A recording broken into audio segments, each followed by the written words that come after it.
has finally arrived in Denmark.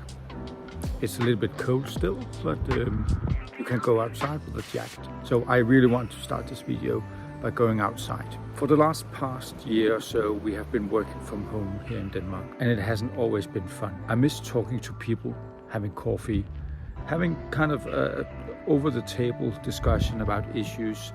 Right now we are stuck here and we need to set up meetings before we can talk to each other. And that's kind of a bummer. I still want the option to be able to work from home when all of this is over.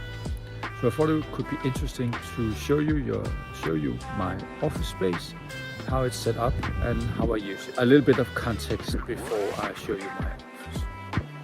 We bought this house late last year. It was during the second wave of the pandemic.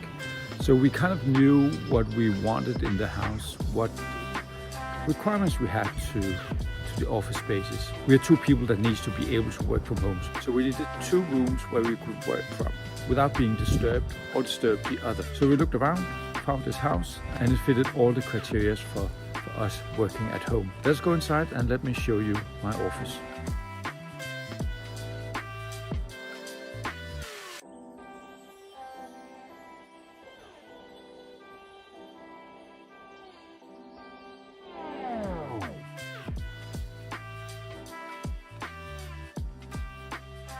First up is my whiteboard. I use this whiteboard for brainstorm exercises, use it for making notes during meetings, and also to practice some of when I had to draw. Right next to the whiteboard I have another board with things I want to remember.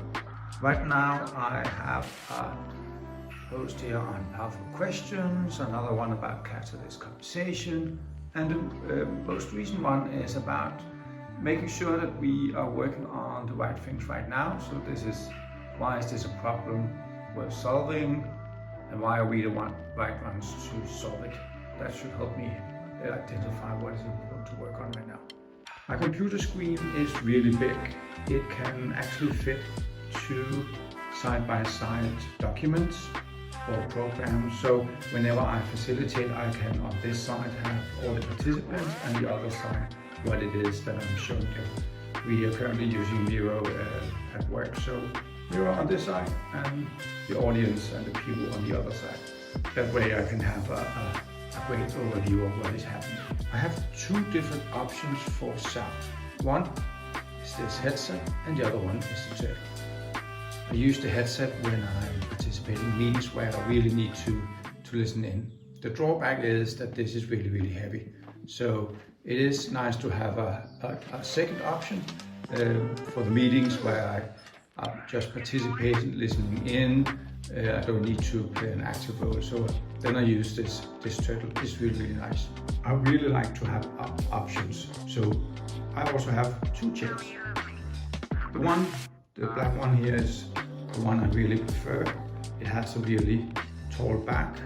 It's really nice to sit in all day long. And then I have this one. It's a little bit more stiff.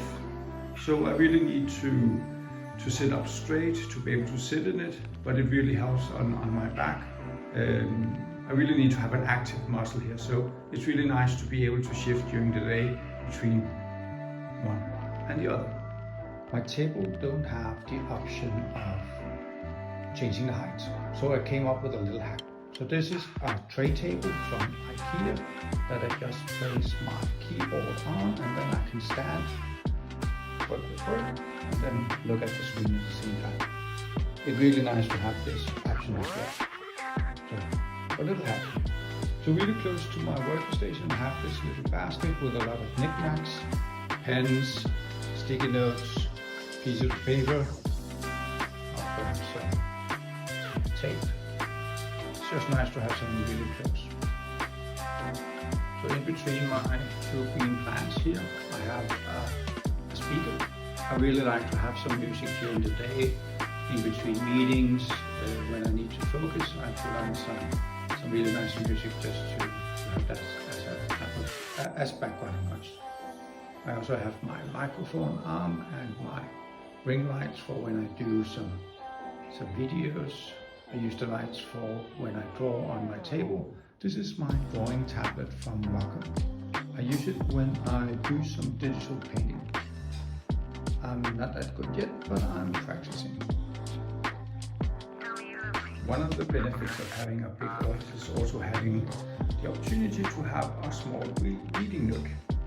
So this is my reading nook. It's where I read books, make notes, brainstorm, add stuff to my whiteboard, and work on my computer. So when you have a look at my bookshelf, you can see there are two themes. One is about my visual thinking, drawing. The other one is more work-related, being coaching, setting up teams, figuring out how to work on the most important things. Here's an example of one of the books in the sketch note area, the visual thinking. It's the Sketchnote Handbook by Mark Woolley. And this is another book I really like, The 7 Habits of Highly Effective People by Stephen Covey. It really helped me identifying where I need to focus. The last thing I want to share with you on this small office tour is what I have behind the door. I have this small sticky note that says "Quiet" in English.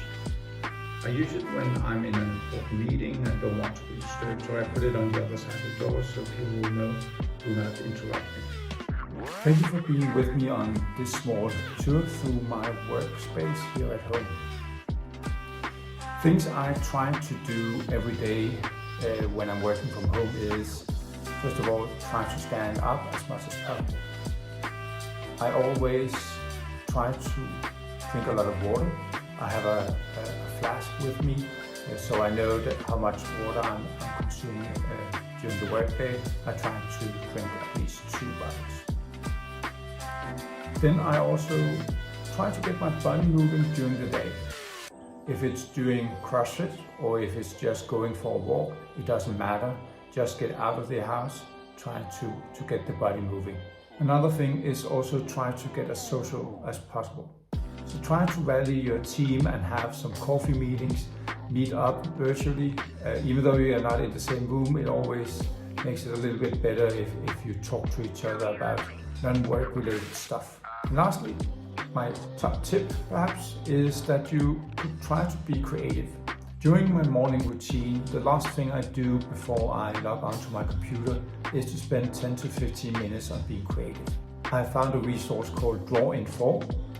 Every day I draw one of the pictures from that book. So every day before work, I kind of just use this as a small breathing space to be creative, make something different, and just get going with my day. So this was the video of the walkthrough of my workspace. Hope you enjoyed it. Please like and subscribe, and stay safe, and see you soon.